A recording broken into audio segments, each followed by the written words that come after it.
فصوح بدا من طالعاته. حضرت عبد المطلب کی پشت میں پہنچا. اللہ تعالیٰ نے انہیں 10 بیٹے عطا فرمائے. انہوں نے منت مانی تھی، اے اللہ اگر تو مجھے 10 بیٹے دے اور وہ جوان ہوں، تنومند ہوں، تو میں ایک بیٹا تیرے راستے میں قربان کروں گا.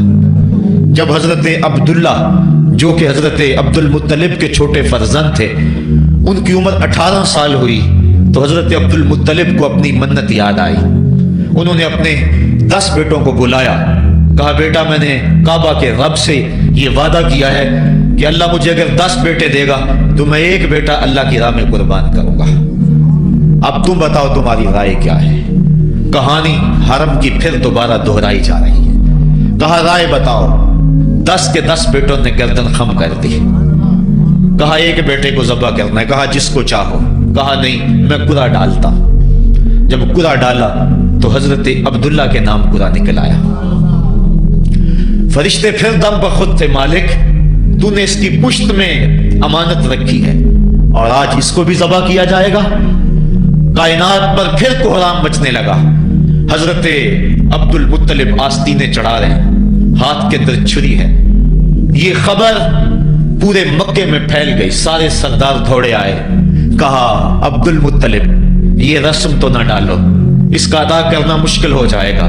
کہا میں نے کعبے کے رب سے یہ منت مانی تھی اور اللہ نے وہ منت پوری کر دی. اب میں تو جب قرعہ نکالا تو میرے اس فرزند کے نام قرعہ نکل آیا. میں اس منت کو ہر صورت میں پورا کروں گا.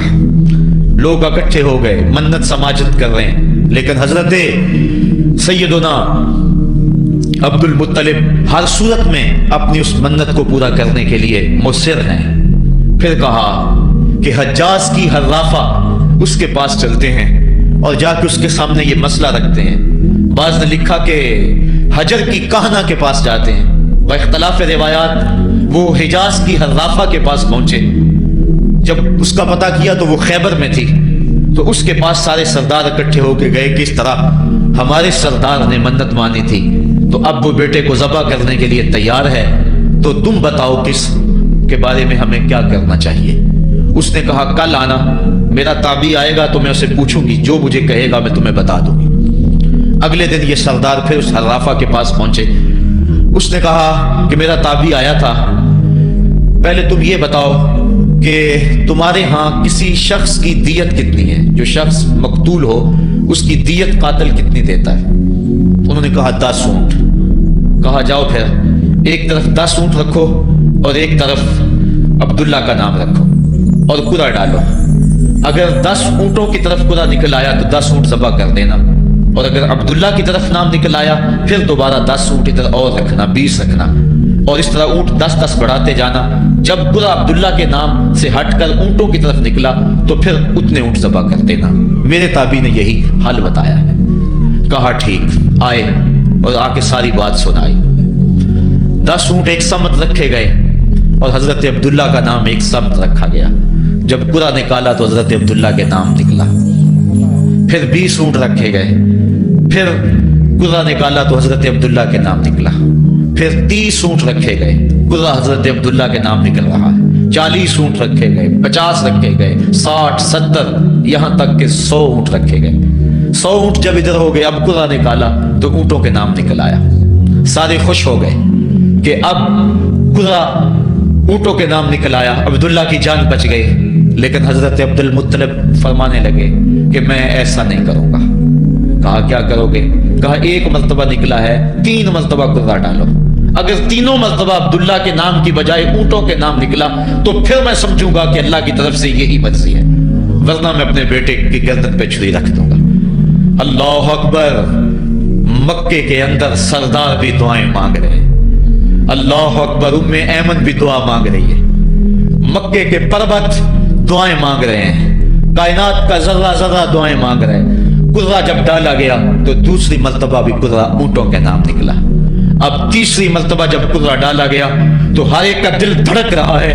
حضرت عبد المطلب تیار ہیں. کہا اگر تیسری مرتبہ بھی قرعہ اونٹوں کے نام نہ نکلا تو میں اپنے بیٹے کی گردن پہ چھری پھیروں گا، چونکہ میں نے کعبے کے رب سے منت مانی ہوئی ہے. جب تیسری مرتبہ کرہ ڈالا گیا تو وہ بھی اونٹوں کے نام نکلا. 100 اونٹ ذبح کر دیے گئے. حضرت عبداللہ جو کہ حضور کی امانت کے امانت دار تھے، ان کی زندگی محفوظ ہوئی. حضور علیہ السلام فرمایا کرتے تھے انا ابن الذبیحین، لوگوں میں 2 ذبیحوں کا بیٹا ہوں. ایک ذبیح اسماعیل علیہ السلام ہے اور ایک ذبیح میرے والد حضرت عبداللہ رضی اللہ تعالیٰ عنہ. جلدی سے حضرت عبداللہ کی شادی کی گئی. حضرت آمنہ سلام اللہ علیہا آپ سے نکاح ہوا. شادی کو ابھی چند ماہ ہی گزرے تھے کہ حضرت عبداللہ رضی اللہ تعالیٰ عنہ شام کی طرف تجارت کی غرض سے گئے. واپس جب مدینہ طیبہ پہنچے تو ان کی طبیعت خراب ہو گئی. تو وہ چند لمحے چند دن وہاں رک گئے. قافلہ بھی رکا لیکن طبیعت سنبھل نہیں رہی تھی. قافلے والے انہیں وہاں چھوڑ آئے اور واپس آ گئے. کچھ دنوں کے بعد خبر پہنچی کہ حضرت عبداللہ رضی اللہ تعالیٰ عنہ کا مدینے میں انتقال ہو گیا ہے. حضور علیہ السلام شکم مادر میں. فرشتوں نے کہا مالک تیرے نبی تو شکم مادر میں یتیم ہو گیا. اے اللہ تیرا نبی تو شکم مادر میں یتیم ہو گیا. آواز آئی آنا حافظہ و آنا ناصرہ و آنا کافلہ، تم کیوں پریشان ہوتے ہو؟ میں اس کی حفاظت بھی کروں گا، اس کی مدد بھی کروں گا، اس کی کفالت بھی کروں گا. حضرت آمنہ سلام اللہ علیہا کے دل میں یہ خیال تھا کہ میں اپنے شوہر نامدار جس کے چہرے کو ابھی میں نے جی بھر کے دیکھا بھی نہیں تھا اس کی قبر پہ جاؤں. لیکن جو امانت تھی اس امانت کے تقاضے ان کو اس سفر سے روکتے رہے. حتیٰ کہ حضور کی ولادت ہوئی. آقا کریم کی عمر جب 6 سال ہوئی تو اب ان کے دل میں یہ جذبے اور یہ احساس اجاگر ہوا اور یہ جذبہ بڑھ گیا کہ میں جاؤں اور اپنے شوہر نامدار کی قبر پہ حاضر ہوں. حضرت آمنہ سلام اللہ علیہا آپ اپنے نونہال فرزند کو لے کر ام ایمن جو کہ حضرت عبداللہ کی کنیز تھیں ان کو لے کر آپ پہنچے. مدینہ المنورہ کچھ عرصہ گزارا. اللہ کے محبوب علیہ السلام کو کسی یہودی نے دیکھا تو اس نے یہ خبر گرم کر دی کہ وہ جو موعود نبی ہے جس کا وعدہ ہماری سابقہ کتابوں میں ہے وہ یہی ہے. لوگ جوق در جوق دیکھنے آنے لگے. تو حضرت آمنہ پریشان ہوئی اور جلدی سے وہ مکے کی طرف عازم سفر ہوئی. ابھی مکے سے 150 کلومیٹر کا فاصلہ باقی تھا کہ ابوا کے مقام پر حضرت آمنہ سلام اللہ علیہا کو سخت بخار ہو گیا اور حضرت آمنہ سمجھی کہ یہ میرا بخار جان لیوا ثابت ہوگا. تو انہوں نے ام ایمن کو بلایا. کہا لگتا ہے کہ یہ بخار میری موت کا باعث بنے گا. میں تمہیں وصیت کرتی ہوں کہ میرے بیٹے کو بحفاظت امیر قریش عبد المطلب تک پہنچا دینا. اور اس کے بعد حضور کو حضرت آمنہ نے بلایا، اپنے سامنے بٹھایا، سر پہ ہاتھ رکھا. حضرت آمنہ حضور سے کچھ باتیں کرنا چاہ رہی تھی. وادی ابوا کے اندر یہ منظر بڑا دلگداز تھا. حضرت آمنہ نے اب حضور کے سر پہ ہاتھ رکھا اور روتے ہوئے کہا، آنکھیں چھلکنے لگی. کہا بیٹا ہر نئی چیز نے پرانی ہو جانا ہے اور ہر باقی نے فنا ہو جانا ہے. میں بھی جا رہی ہوں وذکر باک و ولدت طہرا، لیکن سنو میرا ذکر نہیں مٹے گا. میں تیرے جیسا پاکیزہ بیٹا چھوڑ کے جا رہی ہوں. یہ آخری لفظ تھے حضرت آمنہ سلام اللہ علیہا کے. اس کے بعد حضرت آمنہ سلام اللہ علیہا آخری ہچکی لی اور حضور سے ماں بھی جدا ہو گئی. آقا کریم علیہ السلام نے اپنی والدہ کو وہاں دفن کیا ام ایمن کے ساتھ مل کے جیسے بھی ہو سکا. وہ کیا کسی نے کہا تھا تجھے کن پھولوں سے ہم کفن دیں، تو جدا ہی ایسے موسموں میں ہوا جب درختوں کے ہاتھ پھولوں سے خالی تھے. آقا کریم کی آنکھیں چھم چھم برس رہی ہیں. حضرت ام ایمن حضور کو اپنے ساتھ چمٹا لیا اور مکہ المکرمہ پہنچ کے حضور کے دادا کے سپرد کیا. 2 سال تک وہ حضور علیہ السلام کو اپنی کفالت میں انہوں نے رکھا. کعبۃ اللہ کے سائے میں ان کی مسند بچتی تھی اور ان کے بیٹوں میں سے اور قوم کے کسی فرد کو یہ ہمت نہیں ہوتی تھی کہ اس مسند کے اوپر بیٹھے، دور ہٹ کے بیٹھتے تھے. لیکن حضور جب آتے تو اس مسند کے اوپر چڑھ کے بیٹھ جاتے. حضور کے چچا اور حضور کے دیگر عزیز و اقارب کہتے کہ بیٹا نہ چڑھو، تو حضرت عبد المطلب کہتے رہنے دو، یہ بڑی شان والا بیٹا ہے. ان سے محبت کرتے، ان کو اپنے ساتھ سلاتے 8 साल की हुजूर की उम्र हुई कि अमीर कुरैश का भी इंतकाल हो गया। इब्ने हशाम ने लिखा है कि जब अमीर कुरैश का इंतकाल हुआ तो सोग में मक्के के बाजार बंद हो गए, पूरा शहर जनाजे में उमट आया, लेकिन 8 साल का बच्चा था, बिलक बिलक के रो रहा था। आज वो साया भी उठ गया। फिर चचा की कफालत में गए और उन्होंने जिस अंदाज से कफालत की और मोहब्बतों का सबूत दिया वो उल्फतों की एक लंबी दास्तान है। 40 साल की उम्र हुई तो अल्लाह ताला ने हुजूर अलैहिस्सलाम को नबूवत की जिम्मेदारियों के ऐलान और लोगों तक पैगाम हक के इबलाग का हुक्म दिया। आका करीम अलैहिस्सलाम जब पैगाम हक लेकर मैदान में आए तो गली कूचों और बाजारों के अंदर मुखालफतें, नुक्ताचीनियां, नामवाफक हालात के जक्कड़ और मुखालफतों की आंधियां चलने लगी। अभी आप सुन रहे थे कि हजरत बिलाल हबशी के साथ क्या सलूक किया जाता रहा, किस अंदाज के साथ उनके सीने पे पत्थर रख दिया जाता। हजरत खबाब बिन अर्द के साथ कौन सा सलूक किया जाता रहा, कौन कौन से दुख थे जो रवाना रखे गए। हजरत जुनैरा उनके गले के अंदर कोड़ा डालकर कोड़े की रस्सी को ताव दिए गए, यहां तक कि उनकी आंखें बाहर आ गई और आंखों की रोशनी जाती रही। अबू जहल बोला, अब बुलाना अपने मोहम्मद को जो तेरी आंखों की रोशनी को वापस करे। जुनैरा ने हाथ फैला लिए और कहा, अर्श के रब, मैं इन आंखों का नूर क्या मेरे बदन पे टुकड़े टुकड़े हो जाते, कभी भी तेरे से जिंदगी ना मांगती, लेकिन अब तेरे नबी की इज्जत का सवाल है, मेरी आंखों की रोशनी वापस कर दे। रिवायात में आता है कि अल्लाह ने हजरत जुनैरा की आंखों की रोशनी वापस कर दी। तकलीफें आई, दुख आए। मक्के के चौक के अंदर हजरत सुमैया को नेजा मारकर अबू जहल ने शहीद किया। ये इस्लाम की पहली शहीदा थी जिनका खून मक्के के रेगजार के अंदर गिरा। हजरत यासर को शहीद किया गया। ये हजरत अम्मार इब्ने यासर के वालिद थे और सुमैया हजरत अम्मार इब्ने यासर की वालिदा वाजिदा थी। हजरत अम्मार इब्ने यासर को तख्ताए सितम पे रखा गया और उन्हें कोड़ों से उनकी तवाज़ो की गई। आका करीम आए, अम्मार इब्ने यासर दुखों और अज़ियतों में से दो चार थे। आका करीम ने सर पे हाथ रखा और कहा, सबरन आला यासर, सबरन आला यासर, इन्ना मौइदकुमुल जन्नह। कहा, आले यासर सब्र करो, आले यासर सब्र करो, मैं तुम्हें जन्नत का वादा देता हूं। तकलीफें आई, दुख सहे। इस रास्ते के अंदर मक्के की गलियों में हुजूर के साथ जो सलूक हुआ कौन भूल सकता है। कभी कांटे बिछ रहे हैं, कभी हुजूर की राहों में गड़े खोदे जा रहे हैं, कभी ओजरियां डाली जा रही हैं बदने अतहर के ऊपर। अबू लहब अपने घर का कूड़ा उठाकर हुजूर की दहलीज पे डाल जाता है। उकबा बिन अबी मुअय्यद हुजूर के गले के अंदर कपड़ा डाल के उसको ताव देता है। हुजूर फरमाते हैं, जितने दुख इसने मुझे दिए किसी ने नहीं दिए। अजियतों की दास्तानें रकम हो रही हैं। आका करीम अलैहिस्सलाम के शफीक चचा भी इंतकाल कर जाते हैं। जब घर आते तो अपनी ज़ौजा हजरत खदीजतुल कुबरा से दुखड़े कहते, वो भी इंतकाल कर जाती हैं। इस साल का नाम आमुल हुज़्न रखा जाता है, दुखों का साल, मुसीबतों का साल। आका करीम बहुत दिल बर्दाश्त हुए कौम से, फिर सोचा चल ताइफ चलता हूँ और ताइफ वालों को पैगाम हक देता हूं, शायद मेरी आवाज पर वो लब्बैक कह दें। 1 महीने का सफर करके हजरत ज़ैद बिन हारिसा को साथ लेकर ताइफ पहुंचे।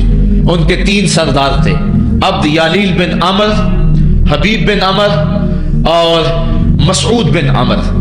उनके पास जाकर पैगाम हक दिया। कहा, तुम्हारी भलाई का संदेशा लेकर बड़ी दूर से चला हूं, मेरी दावत को कबूल कर लो। दुनिया में भी कामयाबी, आखिरत में भी कामरानी तुम्हारा मुकद्दर होगी। ये दावत पेश की। उन्होंने कहा कि हम तुम्हारी दावत को मुस्तरद करते हैं। एक बोला कि और कोई जमाने में बंदा नहीं था जिसको नबूवत मिलती, तुझे मिलनी थी। किसी ने कुछ कहा, ताने दिए, दिल दुखाया हुजूर का। आका करीम ने फरमाया, इस फाल तुम मा फाल तुम फक तुम अलैया, तुमने जो मुझसे कहा सो कहा, तुमने जो मेरे साथ सलूक किया वो तुम्हारी मर्जी। इतना मेरे से वादा करो कि ये बात कि मैं तुम्हारे पास आया हूं दावत दीन देने के लिए, तुम्हें पैगाम हक देने के लिए, इसको पोशीदा रखोगे, मख्फी रखोगे, ताकि मक्के वाले मेरे दुश्मन हैं। और जब उन्हें पता चला कि ताइफ गए हैं तो वो ताइफ वालों ने भी दावत कबूल नहीं की तो वो तमस्सुर करेंगे, मुझे निशाना तदहीक बनाएंगे। लिहाजा जो कहा सो कहा, अपने अंदर इस बात को राज रखो। उन्होंने कहा कि हम क्यों राज रखते फिर। उन्होंने इफ्शा किया, बल्कि ओबाशों के हाथों में पत्थर दिए। हजरत उम्मुल मोमिनीन सैयदा आयशा सिद्दीक़ा रज़ियल्लाहु ताला अन्हा, महबूब कायनात, कहती हैं कि एक दिन मैंने हुजूर से पूछा کہ आका उहुद के दिन से सख्त दिन भी कभी जिंदगी में आप पर आया है? फरमाया हाँ आयशा, जब ताइफ के बाजारों में तेरी कौम ने मुझे पत्थर मारे थे तो ये दिन उहुद के दिन से भी सख्त था। हुजूर फरमाते हैं जब मैं ताइफ से बाहर निकला तो उनके हुंडे दो रोया के तारों में खड़े थे, हाथों में पत्थर, और मैं दरमियान से गुजरने लगा तो वो मेरे पांव पे पत्थर मारते, मैं पांव उठा लेता तो दूसरे पांव पे पत्थर मारते, फिर मैं शिद्दत दर्द और एहसास कर्ब से बैठ जाता तो उनके दो हुंडे आगे बढ़ते, मुझे कंधों से पकड़ के उठाते और फिर मुझे पत्थर मारते। फरमाया है आयशा, ये दिन उहुद के दिन से भी सख्त था जब तेरी कौम ने ताइफ के बाजारों में मुझे पत्थर मारे। आका करीम अलैहिस्सलाम उहुद के अंदर जब हुजूर के चचा शहीद हुए, वो दिन भी तारीख इस्लाम का दर्दनाक दिन है। आका के सर पे पट्टी बंधी हुई थी, आंखों में आंसू थे और बार बार पूछते थे मा फ़अला अम्मी, मेरे चचा की बात सुनाओ। जब बताया गया हुजूर हजरत हमजा शहीद हो गए तो आका करीम उनकी लाश पे गए, देखा कि उनका पेट चाक है, उनकी नाक काट दी गई है, उनकी जुबान काट दी गई है, उनका दिल निकाल लिया गया है, उनकी आंखों में नेज़े चबोए गए हैं और उनके कान काट लिए गए हैं। आका करीम की आंखों में अश्क थे और आका करीम मा फ़अला अम्मी, मेरे चचा का क्या हुआ। आका करीम अपनी जुबान पर ये लफ्ज ला रहे थे और फिर जब हजरत सफ़ी आई और उनके पास दो कफन के टुकड़े थे, दो कफन के कपड़े थे, जब हजरत अमीर हमजा को कफन दिया जाने लगा, कहा 7 अंसारी की लाश पड़ी हुई है, कहा इन्हें भी कफन दो, मेरा हमजा 2 कपड़ों में और इसे 1 कपड़ा भी नसीब ना हो, मोहम्मद अदल करने आया है, इंसाफ करने आया है। अब जब कपड़े फैलाए गए तो एक कपड़ा लंबा था, एक कपड़ा छोटा था। अर्ज की हुजूर ये जो बड़ा कपड़ा है ये अमीर हमजा रज़ी अल्लाह तआला अन्हु को दे दे और छोटा अंसारी को दे दे। कहा नहीं, मैं इंसाफ करने आया हूं, कुदा डाल लो, किसके हिस्से में कौन सा कपड़ा आता है। और जब कुदा डाला गया तो छोटा कपड़ा हजरत अमीर हमजा के हिस्से में आया और बड़े कपड़े में उस अंसारी सहाबी को कफन दिया गया। अब वो कपड़ा जब हजरत अमीर हमजा का सर ढांपते थे तो पांव नंगे हो जाते, पांव ढांपते तो सर नंगा हो जाता। आका करीम फरमाया कपड़ा सर की तरफ कर दो और अजगर घास लेकर पांव की तरफ डाल दो। अल्लाह के महबूब अलैहिस्सलाम उस दिन इतने गमज़दा थे कि जब दोबारा मदीने पहुंचे तो हुजूर को पकड़कर खच्चर से सवारी से उठाकर हुजूर को जो है वो नीचे रखा गया। सख्त तकलीफ में थे, दुखों की जिंदगी, ताइफ के बाजार, फिर मदीने के अंदर जब वो माहौल आया, खूबसूरतियां आ गई, रोशनी आ गई, आसमान से हर दम नूर उतरने लगा।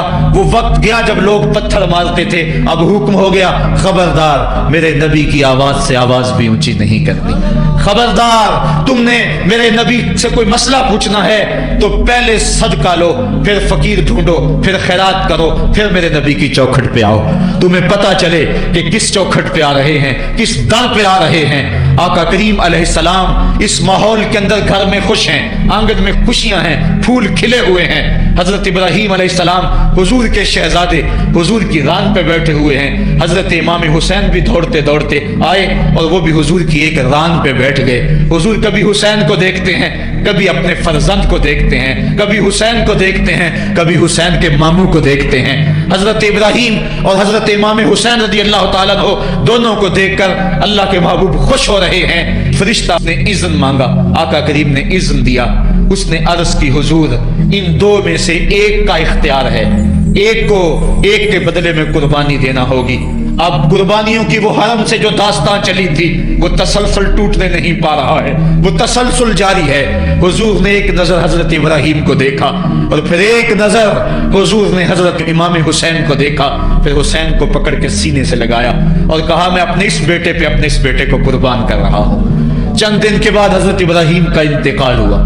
हुजूर को जब खबर पहुंची, आका करीम की आंखें आंसू बरसा रही थी। वायना रसूलुल्लाह तदमान, हुजूर की आंखों में आंसू जारी थे और हुजूर अपने बेटे के सरहाने बैठे, पेशानी पे हाथ रखा, कहा बेटा आंखें रो रही हैं, दिल गमज़दा है, लेकिन जुबान से वही कहूंगा जिससे रब राजी होगा।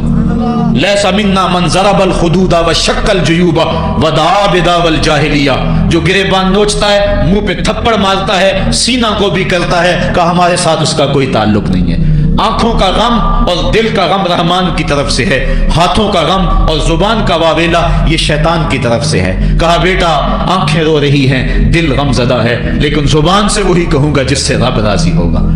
अब इमाम हुसैन हुजूर की गोद में खेलते हैं, कभी हुजूर अपनी जुबान उनके मुंह में दे रहे हैं, कभी हुजूर उसको अपने कंधों पे सवार करा रहे हैं। किसी सहाबी ने कहा कितनी अच्छी सवारी मिली, कहा सवारी देख रहे हो सवार भी तो देखो।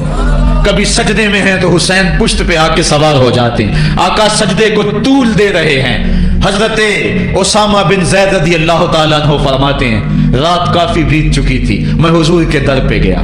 सहाबा हुजूर के दर पे चौखट पे दस्तक नहीं दिया करते थे, हुजूर की चौखट पे लग के बैठ जाते। आका करीम अपनी मर्जी से आते, सहाबा दुखड़ा कह लेते, कहानी कह लेते, जो पूछना था पूछ लेते।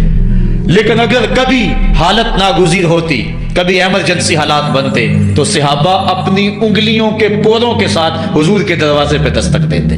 कानत तुकरा हुआ बवाबुन नबी बिल अज़ाफ़िर। अल्लाह अकबर। हुजूर तशरीफ लाए, हुजूर से हाजत कही। ये 14वीं सदी की मुसीबत है कि नबी से मांगना नहीं चाहिए। अगर नबी से नहीं मांगना तो किससे मांगे? और कौन सी चौखट है जिस दर पे झोली फैलाएं? कौन सा दवारा है जहां कशकोल फैला के कहें कि हमारी झोली भर दी जाए? और जितने भी सहारे हैं सुबह करते हैं, इज्जत नफ्स बढ़ाता है सहारा तेरा, हर आसरा जलील करता है, नबी का आसरा बंदे को सर बुलंद करता है। हजरत उसामा बिन ज़ैद कहते हैं मेरी हाजत पूरी हो गई, लेकिन मैंने क्या माजरा देखा। जब हुजूर गुफ्तगू कर रहे हैं, दौराने गुफ्तगू अल्लाह के महबूब कंबल ओढ़ के यूं ही आ गए थे। हुजूर के दाएं बाएं से हरकत का एहसास होता है, जिस तरह अंदर कोई चीज है। मेरी हाजत पूरी हुई तो मुझसे ना रहा गया, मैंने पूछ लिया। मैंने कहा बंदा नवाज ये क्या माजरा, आप कंबल ओढ़ा हुआ है और अंदर से किसी की हरकत का एहसास है। फक्का शाफा, हुजूर ने कंबल को खोल दिया। फायजल हसनो वल हुसैन अला वाले कहे, तो एक पहलू से इमाम हसन लिपटे हुए थे, एक से इमाम हुसैन लिपटे हुए थे। कहा ये मेरे बेटे हैं, ये मेरी बेटी के बेटे हैं। ऐ अल्लाह मैं इनसे प्यार करता हूं, तू भी इनसे प्यार कर, और जो इनसे प्यार करे मेरे मालिक तू उससे भी प्यार कर। और एक दिन फरमाया हुसैन व मिन्नी व अना मिनल हुसैन, लोगो हुसैन मुझसे है और मैं हुसैन से हूं। लम्हे बीतते गए, फिर वो जांगुदाज लम्हे भी आए जब सहाबा की चीखें निकल रही थी, जब मस्जिद नबवी उजड़ रही थी, जब हुजरा आशा के अंदर अल्लाह के महबूब अपने रब के यहाँ जाने की तैयारियां कर रहे थे, जब सैयदा फातिमा के लबों पे ये लफ्ज थे सुब्बत अलैया मसाइबुन लो सुब्बत अलल अर्द सिरना लयालिया, मेरे ऊपर इतनी मुसीबतें पड़ी, अगर ये दिनों पे पड़ती तो वो भी काली रातें बन जाते। हुजूर अलैहिस्सलाम का जब जश्न अतहर उठा तो सहाबा की जो हालत थी वो इस अंदाज से कि सहाबा के कलेजे फट रहे थे, रूहें गदास हो रही थी। एक हाथ उठा के दुआ मांग रहा था, अल्लाहुम्मा अज़हिब बसरी हत्ता ला अरा बाद हबीबी मुहम्मदिन अहदा, अल्लाह मुझे अंधा कर दे, मुझे अंधा कर दे, मुझ मेरी आंखों की बिनाई चकले, तेरा महबूब तहे मजार चला गया, मैंने आंखों की रोशनी को क्या करना है। वो दिन भी आए, हजरत सैयदना सिद्दीक अकबर का कलेजा भी पिघल रहा है, वो भी गमे रसूल में रो रहे हैं, सहाबा तड़प रहे हैं। वो ऊंटनी गस्बा नामी ऊंटनी जिस पे हुजूर सवारी करते थे, वो हजरत फातिमा के दरवाजे के ऊपर सर रख के रो रो के मर गई। जब महबूब नहीं रहे तो हमने जी के क्या लेना है। कायनात उजड़ गई, जहान में जो है वो हर समत अंधेरा ही अंधेरा छा गया, लेकिन रोशनी के टमटमाते हुए चिराग आज भी रोशन हैं, जिनको देखकर मुस्तफा याद आते हैं। लोग इन शहजादों को देख लेते हैं और हुजूर की याद को ताज़ा कर लेते हैं।